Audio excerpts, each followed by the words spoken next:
So to begin, introduce yourself and talk a little bit about how your background led to a career in art. Okay. Hello there. I'm Maddie Grace Maierhofer. I go by Maddie Grace. I live in Savannah, Georgia right now, and I'm originally from outside of Atlanta, Carrollton, Georgia, which is a smaller town. And I began painting when I was 15. It was kind of strange. It was just one day I came home and I was like, oh, I'm going to begin painting today. And then all of a sudden it was like, oh, well, I'm going to become an artist, which I actually think that's how I make a lot of my life decisions. It's like Mhm. one day I'm like, oh, this is an idea. And then I'm going full fast speed and that's where I'm headed. But so I began painting because I just began painting and then I had received a commission from my sister's friend and it was like $75. And so I did that and I was like, wow, this is really cool. I can make money from this. And all my friends were working at Chick-fil-A and I was like, this is way better than Chick-fil-A. And so I began painting in my closet. Like I moved all of my clothes to one side, and then eventually there was paint everywhere. So I was like, I got to get these clothes out of here. And so it was like a little walk-in closet, but I was like doing a full art career, which is funny though. Now that I think about it, I'm like, well, that was kind of like a lemonade stand compared to what I'm doing now, but Yeah. still, it seemed really impressive at the time. No, I love the ingenuity. Yeah, thank you. My parents weren't too proud. They were like, well, I mean, they're proud I'm an artist, but they're like, oh my God, there's paint all over this carpet. And my mom was like, it's okay. We'll just get rid of the carpet. She needs to do this. Oh my gosh, I love that. So what came next? So you started when you were 15. How did it evolve into where you are now? So then I went to college and I got a bachelor's in studio art at Georgia Southern. And it's funny, in college, I only focused on ceramics. I did not take a painting class at all, which, not that I was against it, learning any new technical skills, it probably would have been beneficial. But it was like how advising had worked out. I'd become a junior and I was like, oh, well, I can't take an intro class now. Then I graduated college and ceramics wasn't as accessible to do as a full-time career. And even actually, when I graduated, I wasn't a full-time artist yet. I had a job where I worked at like a furniture store. It's an interior design, furniture, outdoor living store. And I was a sales associate and it was good. But I realized when I was waking up at 5 in the morning to paint in my studio before work that I was not going to be able to do that for long. So I became a full-time artist and it's been, I think, 9 months since I started, and it has been, I'm glad this is what I'm doing. I feel this is my calling. Yeah, that's so exciting. And I think a lot of the listeners will be really interested to hear about how those first few months of full time has gone, because I think a lot of people that are listening either are full time, newly full time, or really want to go full time, probably with a lot of people in that want to go full time bucket. Can you talk about how that transition worked, how it felt, and how you're doing now 9 months in? Yes. Well, I will say it can be a very overwhelming process. There are days that I will just cry because I'm like, oh my gosh, this is so hard. It's actually funny. The day before you had contacted me, I had had like the worst day in the studio. I had this commission and it was the easiest commission. The client was a breeze. She let me do whatever I wanted. It was supposed to be this really fun and enjoying thing. But then it was like every single thing I did looked wrong and I hated it. And I was like, oh my gosh, nothing is working. And then the next day I got your email and I was like, oh, wait, okay, maybe everything is fine. I need to take a breath. But actually, for that painting, I ended up turning it upside down. And then it was like I could paint it upside down, and I was like, oh, wait, this is finally working. So I'm learning that it's little things I have to do to like change in my regular schedule or my normal activities for me to make things work. Like if I'm having a slump when it comes to not knowing what to do next, I will paint on paper and then I can throw it away if I hate it. And I think that's been something that's helped me. So I am learning lots. I'm learning about taxes and fun little things like that that I had no clue. I actually signed up for my LLC in like July, but I signed up for a corporation, not a LLC. So I'm learning so much that seems like common sense, but you don't realize these things until you become a full-time artist. Yeah, no, and I think so many people can relate to that because it's a lot at once. I mean, even when you're transitioning to full time, just figuring out those things is really difficult. And there's not a lot of tools to tell you how to do it or the order to do it. I remember when I set up my LLC in South Carolina when I was still living there, there's kind of an order of things you have to do, or like you get, like if you pay for one thing and then you set up your business, you'll get fined for like, it was like one of those, you need to have everything in order. And I just did it all out of order. And I paid all these extra, like, like a Oh, $20 fine because your business was started before you did this or whatever it was. And I just remember being like, why can't someone just clearly put this into a Word document for me? I know. And these government sites are awful. They are Oh, yeah. so hard to understand and ugly to look at. Can somebody please fix that? Oh, you think like it would take not that long. It's like just get in there, make it a little bit more clear and a little bit more user friendly and slightly prettier. And people would be so much happier to start their businesses. It'd probably make the state Exactly. a lot more money because people would know how to pay their taxes and all that with the business. Yeah, that's true. I'm glad we're solving tax problems Yes. today. I bet the listeners did not think that's what they were getting today. Exactly. Well, I do want to talk about the work itself. So you are full time, you're doing it. You have developed quite a style. I love it. I love your work. How did you kind of build a voice, figure out your style, and figure out what you wanted to paint from those days in your closet to where you are now? Well, in my closet, I started painting cows, and I haven't painted a cow in a long time. I probably won't do that ever again. But my style, it's funny. I think I can give credit to the fact that I haven't had any technical training. I might be a little scared to get any because I'm like, don't touch my style. I love it so much. I think it's very environmental. I always grew up with abstract paintings in the house, very expressionistic things, and I love abstract art. It absolutely moves me. It's like I can stand in front of an abstract painting and I am just absorbed. There's something about it's unexplainable. I don't know what that is, but and I appreciate anyone who can do portraiture and other types of paintings, but there's something about abstracts that move me. And so I guess when I create my work, I think, oh, wow, I want this to be hanging in my house. And so I want it to be hanging in someone else's. I don't feel like I create things I wouldn't have hanging in my own house. Obviously, I have a lily pad back here, but so I think I've come to a point that I'm creating things I'm really proud of. And that was something that when I started, I knew I wanted my first series as a full-time artist to be something I was just, welcome to the art world. Here I am. And that was my lily pad series. And I'm so beyond proud of that one. And then I love my tablescapes. I think they're super cool. It's interesting to see what everyone else likes. I will say my tablescapes probably are bought first, but I do think there's something about the lily pads that when people buy them, they are drawn to them too, which that makes me really proud of as an artist. Yeah, and I think there's something so important that you said there. It's that you're creating work that you want in your own home. And I think that sounds really intuitive, but I do think there's a lot of artists out there, whether it's subconscious or not, that are so worried about what's going to sell or what's trending that they don't do that. And all of a sudden they're like, well, I have all this art. And I'm like, I have a ton of art lying around that hasn't sold yet, but it's what I love. Like I create work I love, so I don't mind having it up in my house. And it's Yeah. kind of that thought process of if you love it and you would want it on your wall, someone else will want it on their wall. It's not like our taste is, it's probably not that unique. Like if you love it, someone else will love it. And then also you can sit with it, like I think it's really helpful to have a painting, and if it doesn't sell right away, have it on your wall. And sometimes when I'm looking at it, I'm like, ooh, my next series, like what if I did this in blues or more greens, or because you're living with the work, and it's a lot easier to live with the work if you love the work. So I think that's a really good piece of advice that I just think we need to hear. It sounds obvious, but I do think people need to be reminded of that. Yes, I couldn't agree more. I couldn't agree more. And I will say, I think social media is kind of, I love social media. I sell all of my work on social media, so I'm fond of it.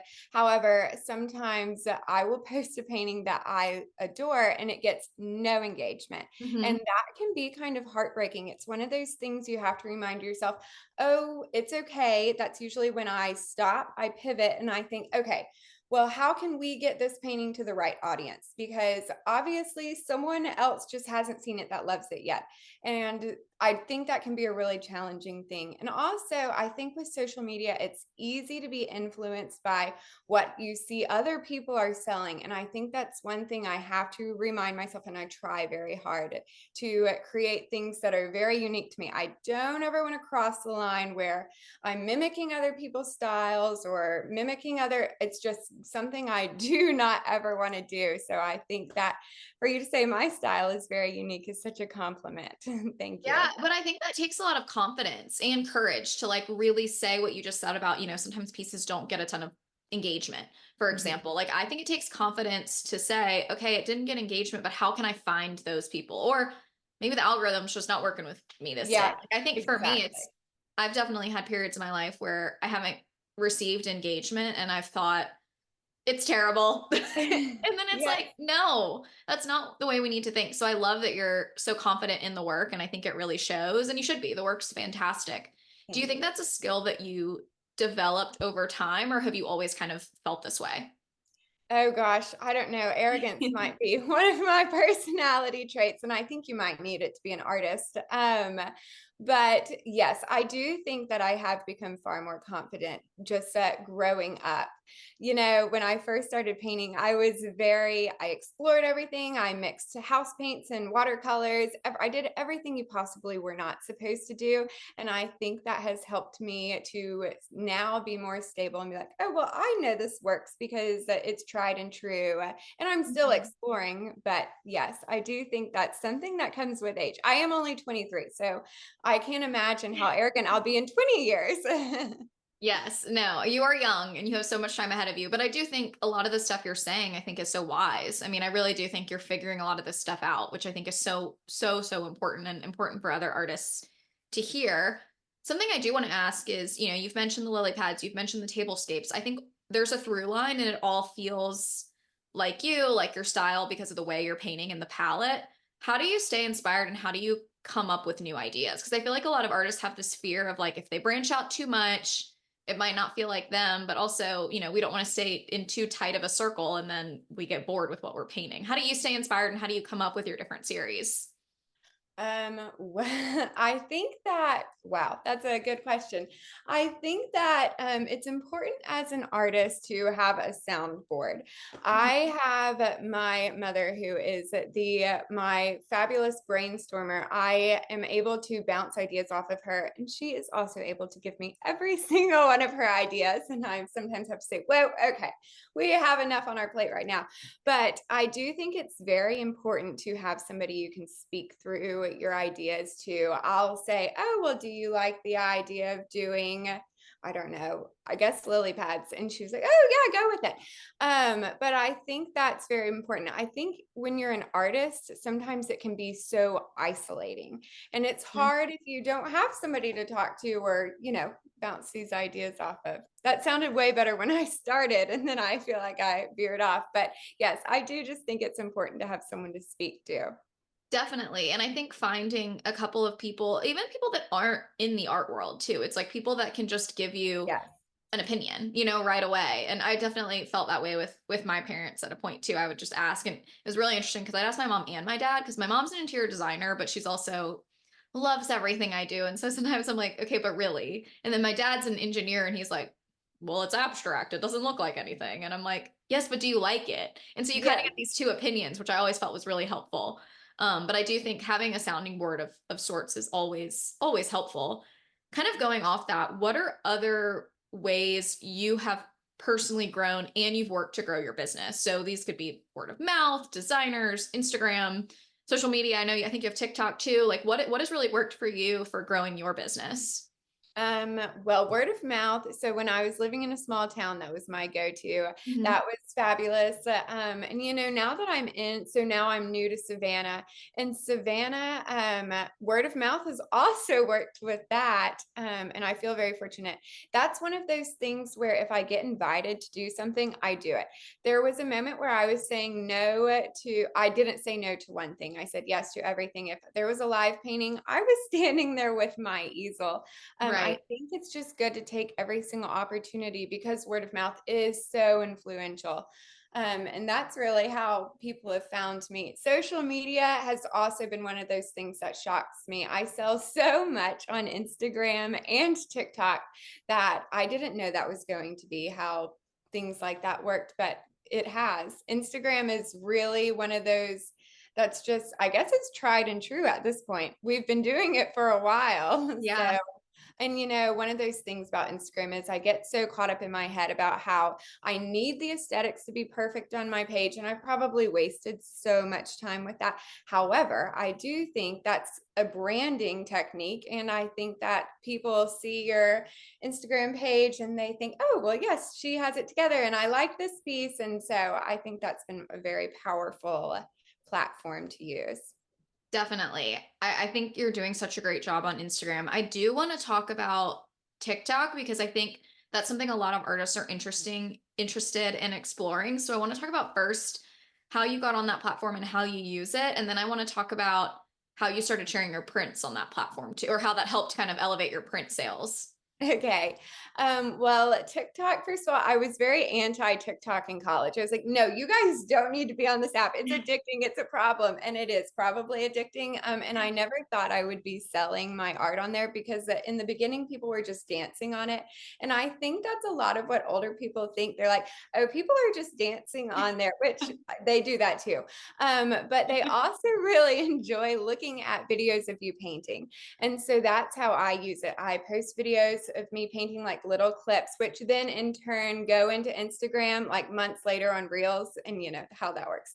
Um, Mhm. but TikTok has been very good because people want to see what you're doing. They want to see behind the scenes. They're very interested in it. And it really does create like a small community. I will say the people on TikTok are just as nice as the people on Instagram, and they might be slightly more supportive.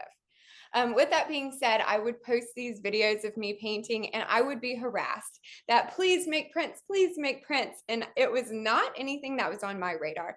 For a long time, I was like, oh, I'm just going to sell paintings. I Mhm. just didn't want to put the time and effort into figuring out prints. But then every single TikTok video I would post, people would ask for prints. And so finally, I sat down and I didn't want to buy, I looked into buying a printer and doing the prints myself. However, I was like, this is just not something I want to spend my time. I would rather be in the studio. Mhm. So I found a printing, what is it? What do Print on they demand, Yes, maybe? print on demand. Yeah. Thank you. Mhm. It's a print on demand, and I use Printify to Mhm. begin with.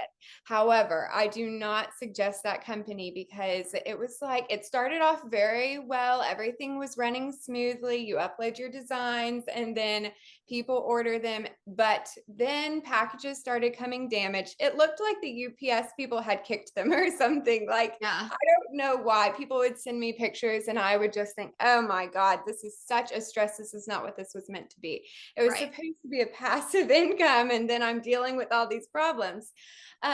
So I eventually switched to print full, and Mhm. I have had no problems. The company is fabulous. The boxes are actually triangles. The other ones were tubes, and those just weren't strong enough. And I recently, my sisters were like, oh, well, obviously a triangle is the strongest shape. And I was like, oh, is this common sense? I don't know if I knew that. But But so also, it's anyway, not like you had control over how they were shipping it. exactly. I was like, thanks, guys. But so now that has been a much easier process. And so that really is a passive income now. And that has been lovely for my budget and career. Yes, I heard when you announced your prints, you had 100 orders in 12 hours. Is that right? Yes, I went viral. I think that video now has like 314,000 views. Oh my gosh. So that shocks me. It started out with like 64,000, but then eventually it grew again. I guess it went viral again.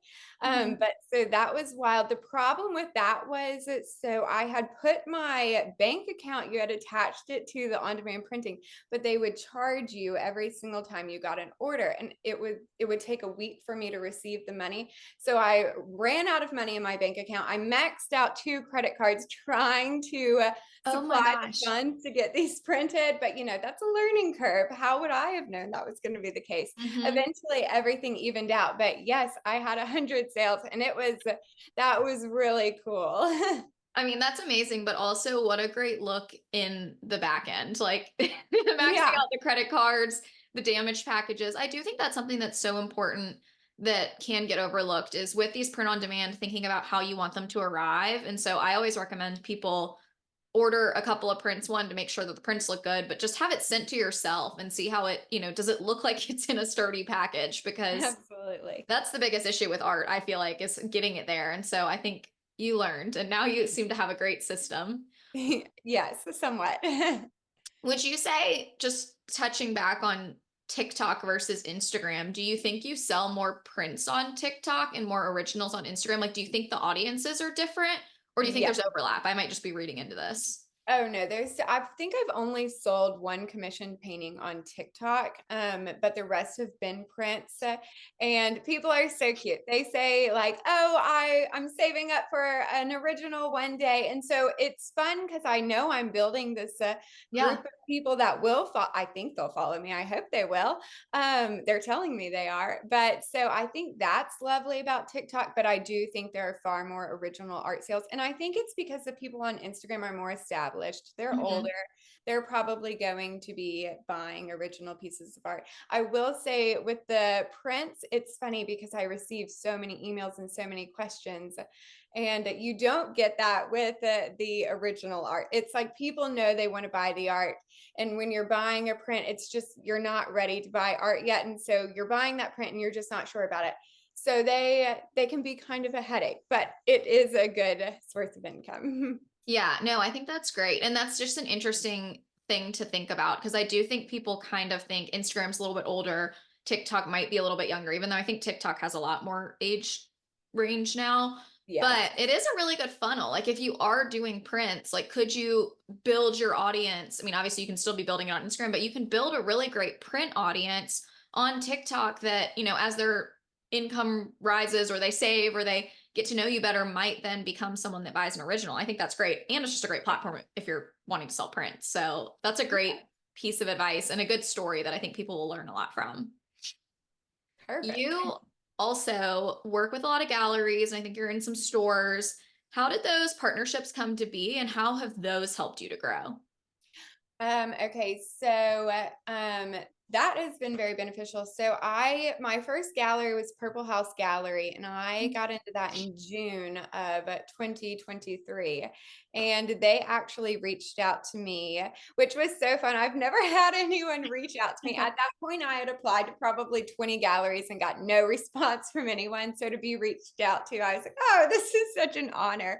Yeah. Um, but I sent them about 9 paintings, which actually, this is funny. I sent those paintings, I had wrapped them all up and I put them in a moving TV box and then tried to take it to UPS and ship it. And UPS was like, no, ma'am, we cannot ship a TV box. And I was like, oh, really? Why not? And they're like, it will be destroyed.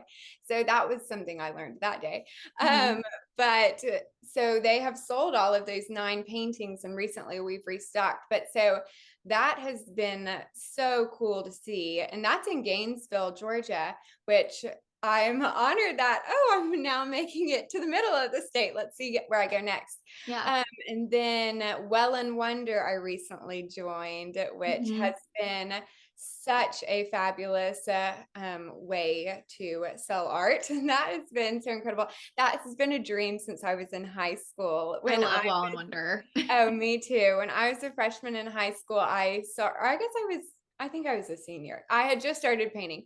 But I had saw Well and Wonder. I was supposed to be in class doing work, and instead I'm on my computer looking at art galleries. And I thought, oh, I'm going to be in Well and Wonder one day. And so that was a dream. I applied to that one. But for every 10 galleries I have applied to, I have gotten in one. So that is one thing to remember, that you're probably not going to get into every single gallery. It's not as easy as it looks. And you do have to face quite a few no's. But when you do get in them, it's been wonderful. And obviously, Well and Wonder, they have these group shows, which is great because then I am pushed to have things done for the group shows. And so it's Mhm. constantly has me painting, which is what I need. I don't need any downtime. I need Yeah. to constantly be working. And so I think that has just been a wonderful thing for me to join. I'm very pleased with how that experience has been. Yeah, I mean, I think that's great, and I do think working with galleries or different partnerships is beneficial for that reason because it gives you deadlines, which I think is Mhm. hard when you work for yourself. Yes. And Oh gosh, yes. obviously the exposure. I mean, something like a group show, like where you're being shown next to so many other artists, like I think that's so helpful as you're building your brand and building your client base and getting started. And also what you said, like I think this really, really needs to be heard. Like it takes a lot of no's to get the yes. And I think Hmm. a lot of people, even if you hear that, I just think the more times we can tell people it's so important because we've all gotten a million no's and it does, but it's like when the right place hits and says yes, it can totally change your business. So it's just you have to be patient in the right place at the right time will say yes. Yes, absolutely. Thinking about that and your yeses and all of that, what have been some wins? What have been some successful moments up to this point in your business? Well, so actually, since I've started, I feel like I've had quite a few successes, and they always come after really bad days. So I need to just remember that on those bad days, your successes will come.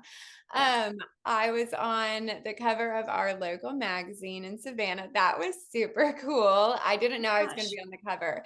And then all of a sudden, I received that in the mail, and that was a really fun win. And then Well and Wonder, that was my high school dream. And I actually, so recently I had a pretty big win. I have this, I recently gained a commission for the largest amount to date that I have had. And I am very pleased about that. I actually had a bet with my mom. We made it about a year and a half ago in Mhm. Paris, that we were having dinner one night, and I said, well, one day if I sell a painting for this amount, I'm going to bring you a bottle of Dom Perignon and we're going to celebrate. And she said, oh, okay. And both when we made this, I think we both thought, oh, well, this will be 5 years down the line, something Yeah. like that. And the other day I went to the store and I bought my bottle and I took it to her, and it was such a moment full of squeals and crying and just hugging. It was super cool. So I'm really pleased. That was one of those moments where I think it just kind of solidified all of this work that I've done. And it made me feel like, oh, yes, okay, I am a full time artist and I can certainly make an income at this. So it's been really cool. Yeah, and I think celebrating those wins too. Like I love that you bought the bottle, you brought it to her, the two of you, she cheered you on, the two of you celebrated because I do think a lot of the times we get so caught up in like the next thing that we reach these goals and we're like, okay, yay, but move on. Like I think it's really important to really enjoy those moments because it's a huge deal. Like any win, like big, small, whatever. It's like it's really important to make time to really enjoy those little moments. I think they're so important. Absolutely. I couldn't agree more. Yeah. Well, what have been some of the more challenging moments that you faced in growing your business, figuring it out? Like, what have been some things you've had to deal with? So I do think one of the biggest challenges is coming up with new work and just figuring out what you're going to do next. There is this immense pressure to having collections and then the next release and the next and the next. And so That has been one of the biggest challenges for me. And I think in those moments, I have learned you have to be kind to yourself. You Mhm. can't think, oh gosh, why did I do this? And I'm not up to this challenge. No, you have to take a moment and breathe. And that's something that I have learned to do in these past 9 months. And even after you create like a series, I think that's one thing that I am like exhausted. It's Yeah. like I just want to lay in bed for 3 days. And it's like this moment of, whew, I'm done. And I think you also have to have days where you relax and go to the Mhm. beach and go on a walk and do whatever you possibly can and thank yourself for working as hard as you did. So that's certainly, it's just being kind to myself is probably one of the biggest lessons I've learned. Yeah, I think that's so important. And it is. It's different than other careers because it's not like you can just go all in 100% creating 100% of the time. You do, it's very cyclical. Like you get excited, you have the idea, you paint the series, you need a break. Like it is very much like ups and downs. And so I think making sure you build it out so that you allow yourself time to rest and you remind yourself that you need rest is so important. Yes, I couldn't agree more. Yes. Well, we've talked about your successes, we've talked about your challenges. What's next? What's next for your business? What are you looking forward to this year? You're about to hit your 1 year mark full Oh time. gosh, So, what's yes. on the horizon? It's funny. I wrote down my goals, and that commission goal was like one of my goals. And I was like, oh gosh, well, now I have to make a new goal. Um, but I do think that this year I'm going to try to work with more designers. I also had a goal to reach out to 12 people and just ask them. That's something I really haven't done in the past. And I think that's very important. I hear all the time on these podcasts, you have to reach out to other artists. And Mhm. that's something I've kind of neglected. But I finally feel like I'm at a point where I could share my body of work and be proud of it and then receive, opinions on it. So I Yeah. certainly think that's something that I'd like to do. And more galleries are always a lovely addition. That's good. I don't know. I feel very excited for the year. I feel very good about it, but yeah, I'm ready for it. Yeah. No, I think you have a great year ahead. I think it's a lot of positive things are on the horizon. I'm excited to see what you do. I follow you and I love keeping up with all the different series, all the different, events and things you're doing. So I'm excited to watch 2024 unfold. Thank you. Well, I love to end every episode with a lesson or a trick or a tip or something that you can offer other artists that are maybe a little bit behind in their careers that has really benefited you that might just help them a little bit. Well, I will say absorb as much information as you can. Podcasts have been very beneficial to me. I also read this book and it was Art, Money, and Success. I think Mhm. it's Maria Brophy. Brophy, I don't know. I think that's something like I've only read her name. Um, but that book is incredible because it offers great advice. I will say some of it could be a little daunting because she and her husband have the art career and she does all the marketing and such. So remind yourself while you're reading it that he's the one painting, but she's asking artists to do all these things while painting. So give yourself a little bit of a break on that. But I do think that book is very beneficial because it has worksheets and fabulous information for it all.